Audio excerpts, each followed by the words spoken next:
श्रीहरिवायुगुरुभ्यो नमः।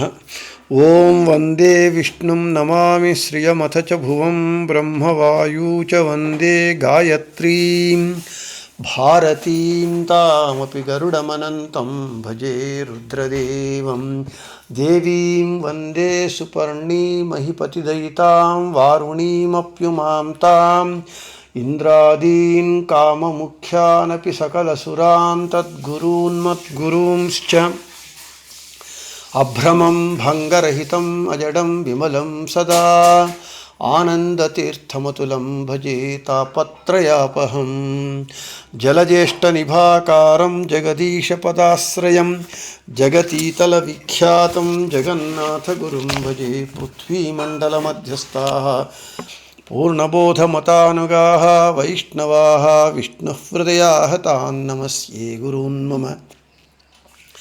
आपादमौलिपर्यन्तं गुरूणामाकृतिं स्मरेत् तेन विघ्नाः प्रणश्यन्ति सिद्ध्यन्ति च मनोरथाः। श्रीविद्यासागरमाधवतीर्थगुरुभ्यो नमः। हरिः ओम्। हरिकथामृतसार गुरुಗಳ ಕರುಣದಿಂದಾಪನಿತು ಪೇಳುವೆ ಪರಮ ಭಗವದ್ಭಕ್ತರಿದನಾದರದಿ ಕೇಳುವುದು ಶ್ರೀರಮಣಿಕರ ಕಮಲ ಪೂಜಿತ ಚಾರು ಚರಣ ಸರೋಜ ಬ್ರಹ್ಮ ಸಮೀರವಾಣಿ ಫಣೀಂದ್ರವೀಂದ್ರ ಭವೇಂದ್ರ ಮುಖ ವಿನುತ ನೀರಜ ಭವಾಂಡೋದಯ ಸ್ಥಿತಿ ಕಾರಣನೆ ಕೈವಲ್ಯದಾಯಕ ನಾರಸಿಂಹನ ನಮಿಪೆ ಕರುಣಿ ಪುದೆಮಗೆ ಮಂಗಳವಾ ಶ್ರೀ ತರುಣಿ ವಲ್ಲಭನ ಪರಮ ವಿಭೂತಿ ರೂಪ ಕಂಡ ಕಂಡಲ್ಲಿ ತೆರದಿ ಚಿಂತಿಸುತ್ತ ಮನದಲ್ಲಿ ನೋಡು ಸಂಭ್ರಮದಿ ನೀತ ಸಾಧಾರಣ ವಿಶೇಷ ಸಜಾತಿ ನೈಜಾಹಿತವು ಸಹಜ ವಿಜಾತಿ ಖಂಡಾಖಂಡ ಬಗೆಗಳ ನರಿತು ಬುಧರಿಂದ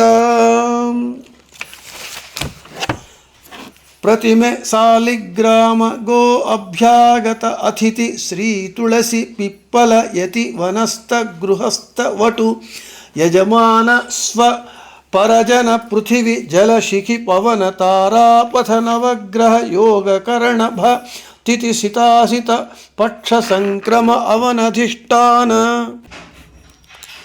నిన్నటి రోజున ఈ మూడవ పద్యంలో జగన్నాథదాసుల వారు 28 అధిష్టానములలో ఉన్నటువంటి భగవంతుని దశ విధమైనటువంటి విభూతి వివరాలను వివరించినారు. ఒక్కొక్క అధిష్టానములో ఉన్నటువంటి భగవద్విభూతి వివరాలను చూద్దాం. మొదటిది ప్రతిమే అంటే ప్రతిమలు. ప్రతిమలు ఎన్ని విధాలు అని అంటే భాగవతం చెబుతూ ఉన్నది 8 విధాలని. శైలి, దారుమయీ, లౌహి, లేప్య, లేఖ్యాచ, సైకతి, మనోమయీ, మణిమయీ ప్రతిమాష్ట విధాః స్మృతాః అని. ఆ 8 విధములైనటువంటి ప్రతిమలు ఏవి అంటే రాయిచే చేయబడిన ప్రతిమలు. మనం అన్ని దేవాలయాలలో అన్ని చోట్ల చూస్తూ ఉంటాం. రాతిలో ప్రతిమలను చెక్కటము, ప్రతిమలను నిర్మించటము. ఇక కట్టెచే చేయబడిన ప్రతిమలు, ఇక రాయిచే చేయబడిన ప్రతిమలు దేవస్థానాలలో అన్ని చోట్ల చూస్తూ ఉంటాం. కట్టెచే చేయబడిన ప్రతిమలు దారుమయ్యి. మనం పూరి జగన్నాథుడు ప్రతిమ కట్టెతో చేయబడినటువంటిది. ఇక లోహము మరియు పంచలోహములచే నిర్మించబడినటువంటి చేయబడినటువంటి ప్రతిమలు. అందరి ఇండ్లలో ఉన్నటువంటి తామ్రలోహము, వెండి, బంగారు, పంచలోహాలు వీటితో చేసి ప్రతిమలను చేసి పూజిస్తూ ఉంటాం. ఇక ఔషధి రసముతో నిర్మించబడినటువంటి ప్రతిమలు లేప్య అని పిలువబడతాయి. ఇది బహుశా చేస్తారు, మనకు తెలియకపోవచ్చు, మనము చూసి ఉండకపోవచ్చు. ఔషధి రసముతో చేయబడేటటువంటి ప్రతిమలు లేప్య. ఇక లేఖ్య అంటే లిఖించబడిన ప్రతిమలు, తయారు చేయబడినటువంటి లిఖింపబడినటువంటి ప్రతిమలు. దీనికి ఉదాహరణ అని అంటే ముళబాగుల క్షేత్రంలో నరసింహ తీర్థమునందు శ్రీ అక్షోభ్య తీర్థుల చేత లిఖింపబడినటువంటి యోగ నరసింహస్వామి లిఖింపబడినటువంటి ప్రతిమలకు ఉత్తమమైనటువంటి ఉదాహరణ. ఇక ఇసుకచే నిర్మించబడిన ప్రతిమలు, దీనినే సైకత ప్రతిమలు అని అంటారు. మీరు చూస్తూ ఉంటారు, సముద్రపు తీరంలో ఇసుకల మీద అనేక ప్రతిమలను నిర్మిస్తూ ఉంటారు. ఇసుకచే నిర్మింపబడినటువంటి ప్రతిమలు సైకత ప్రతిమలు. ఇక మనోమయి, మనస్సులో నిర్మింపబడినటువంటి ప్రతిమలు. ఇది ఎవరెవరి మనస్సునందు వారు ఒక్కొక్క రూపాన్ని ధ్యానిస్తే, మననం చేస్తే ఆ ప్రతిమ వారి మనస్సునందు నిలబడుతుంది. అది మనోమయి. ఇక మణిమయి, నవరత్నములచే నిర్మింపబడినటువంటి ప్రతిమలు. నవరత్నాలను తీసుకొని వాటిచే నిర్మింపబడినటువంటి ప్రతిమలు. ఈ విధంగా ప్రతిమలు 8 విధములైనటువంటి ప్రతిమలు ఉన్నాయి. ఈ విధమైనటువంటి ప్రతిమల యందు భగవంతుని యొక్క నీత విభూతిని మనము ధ్యానించాలి. మనం మొదటే చెప్పుకున్నాం 10 విధములైనటువంటి విభూతులు.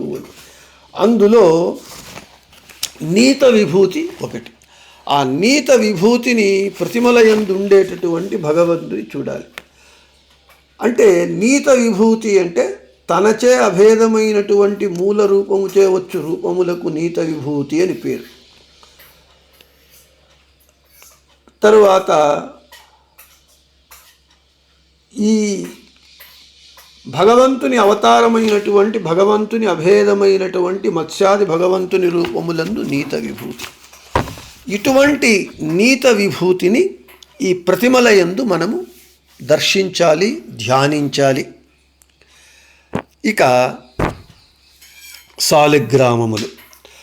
సాలగ్రామములు అంటే నేపాలులో ఉండేటటువంటి గండకీ నది యందు లభించేటటువంటి శిలలే సాలగ్రామములు. ఈ సాలగ్రామములు మనకు కేవలం ఒక గుండ్రాయిలాగా కాకుండా వాటికి మధ్య రంధ్రం ఉంటుంది. ఆ రంధ్రములో పైన క్రింద సుదర్శన చక్రములు చెక్కబడి ఉంటాయి. ఆ రాళ్లలో ఎవరు చెక్కుతారు, ఎవరు దానిని నిర్మిస్తారో ఆ సుదర్శన చక్రాలను అంటే దానిలో ఒక పురుగు, ఒక క్రిమి ఆ రాతిలో చేరుకొని అది దానిని తొలుస్తూ వస్తుంది. వజ్రకీటము అని అంటారు దాన్ని. వజ్రకీటము ఆ రాతిలో ఉండి దానిని తొలుస్తుంది ఆ ఆకారంలో. ఆ సాలగ్రామములు దానిలో ఉండే సుదర్శనాలను బట్టి, రంధ్రాలను బట్టి నిర్మిస్తారు. నరసింహ సాలగ్రామము, వరాహ సాలగ్రామము అని ఈ విధంగా. ఆ సాలగ్రామమునందు భగవంతుడు స్వయం వ్యక్తమై ఉంటాడు. సర్వకాల సర్వావస్థలయందు సదా భగవంతుని యొక్క సన్నిధానము సాలగ్రామంలో ఉంటుంది. ఎప్పుడూ నీటిలో ఉంటుంది. మనం సాలగ్రామ పూజ తప్పకుండా చేయాలి. సాలగ్రామ పూజ ప్రతి వాడు తప్పక ప్రతినిత్యము బ్రాహ్మణుడైనటువంటి వాడు చేయాలి. ఎవడైతే సాలగ్రామములను స్పృశించి పూజ చేస్తాడో అటువంటి వాని చేతిని స్పృశించడానికి దేవతలు కూడా అపేక్ష పడతారట, ఇష్టపడతారట. ఇది శ్రీకృష్ణామృత మహారణమునందు మధ్వాచార్యుల వారు చెప్పినారు. కాబట్టి సాలగ్రామమునందు నీత విభూతిని ధ్యానించాలి. ఇంకా ఈ సాలగ్రామములకు ఉన్నటువంటి వైశిష్ట్యత ఏమిటి అని అంటే, పూజ చేసేటప్పుడు ప్రతిమలకు మనము తత్వకాన్యాసము, మాతృకాన్యాసం చేసి పూజ చేయాలి. అయితే సాలగ్రామమునందు భగవంతుని సన్నిధానము, నీత విభూతి ఉంటుంది కాబట్టి ముఖ్యంగా సాలగ్రామములకు తత్వకాన్యాస, మాతృకాన్యాసములు చేయవలసిన అవసరము లేవు. అవి లేకుండానే పూజ చేయవచ్చు. ఇది సాలగ్రామముల యొక్క వైశిష్ట్యము. భగవంతుని విష్ణు సన్నిధానము ఉంటుంది. ఇటువంటి సాలగ్రామమునందు నీత విభూతిని మనము ధ్యానించాలి. ఇక గోవు అంటే మనందరికీ భారతీయులకు, ముఖ్యంగా హిందువులకు అతి పవిత్రమైన జంతువు. అందులో 3,000,000 దేవతలు, ఒక్కొక్క అవయవంలో ఒక్కొక్క దేవత ఉంటారని మనం తెలుసుకున్నాము. మన హిందువులందరికీ గోవు అత్యంత పూజ్యనీయమైనటువంటిది, పవిత్రమైనటువంటిది. చివరికి దాని యొక్క మనకు ఆ మూత్రము కానివ్వండి, పేడ కానివ్వండి కూడా మనం పవిత్రంగా దానిని భావిస్తాము, స్వీకరిస్తాము, పాలు అన్నీ. అటువంటి గోవునందు భగవంతుని విభూతి ఉన్నది. ఈ గోవునందు భగవంతుని విశేష విభూతిని మనము ధ్యానించాలి. గో అంటే కేవలం గోవే కాకుండా గోశబ్దానికి వేదములు అని కూడా అర్థం. ఆ వేదముల యందు భగవంతుని విశేష విభూతి ఉంటుంది. ఇక్కడ గోవిందుడు గాహ విందతే ఇది గోవింద, వేదముల చేత ప్రతిపాద్యుడు, వేదముల చేత తెలియబడతాడు కాబట్టి భగవంతునికి గోవిందుడు. గో అంటే వేదములు అని కూడా అర్థం. వేదము అంటే అది తెలియజేస్తుంది మనల్ని. దేనిని తెలియజేస్తుంది, ఎవరిని తెలియజేస్తుంది అంటే భగవంతుణ్ణి వేదములు తెలియజేస్తాయి. ఆ విధంగా వేదములందు, గోశబ్దవాచ్యమైనటువంటి వేదములందు, గోవులందు భగవంతుని విశేష విభూతిని మనము ధ్యానించాలి. ఇక అభ్యాగతి, అతిథి. అభ్యాగతి అంటే మన ఇంటిలో ఒక తద్దినానికి కానివ్వండి, ఒక శుభకార్యానికి, దేనికైనా కావండి, ఒక సత్యనారాయణ వ్రతం కానీ, ఏదైనా ఒక కార్యానికి మనము ఒక బ్రాహ్మణుణ్ణి పిలిచి నీవు భోజనానికి రావాలి అని ఆహ్వానమును ఇస్తే, మన ఆహ్వానాన్ని మన్నించి భోజనానికి వచ్చినటువంటి భగవద్భక్తుణ్ణి అభ్యాగతి అని అంటారు. అభ్యాగతి యందు భగవంతుని విశేష విభూతిని మనము ధ్యానించాలి. మళ్ళీ ఇంకొక మారు మీకు ఇక్కడ విభూతి శబ్దము, విభూతి అని అంటే విశేషంగా ఉండటము. ఎవరిది? భగవంతుని యొక్క విశేషమైనటువంటి సన్నిధానం ఉండటం. అభ్యాగతి యందు విశేష విభూతిని, భగవద్రూపాన్ని ధ్యానించాలి. మనం మొదట చెప్పుకున్నాం, ఇందుకు ఉదాహరణ పృథుమహారాజు, లక్ష్మణుడు, బలరాముడు, అర్జునుడు మొదలగు వారి యందు విశేష విభూతి ఉన్నది. అదేవిధంగా అభ్యాగతి యందు భగవంతుని విశేష విభూతి రూపాన్ని చూడాలి. ఇక అతిథి అని అంటే ఆహ్వానము లేకుండా వైశ్వదేవ సమయంలో భోజనార్థి అయి ఇంటికి వచ్చినటువంటి భగవద్భక్తుణ్ణి అతిథి అని అంటారు. అంటే మనము పిలవకుండా సరిగ్గా భోజనము చేసే సమయానికి ఎవడైనా అన్నార్థి అయి భగవద్భక్తుడి ఇంటికి వస్తే వాడు అతిథి అని పిలువబడతాడు.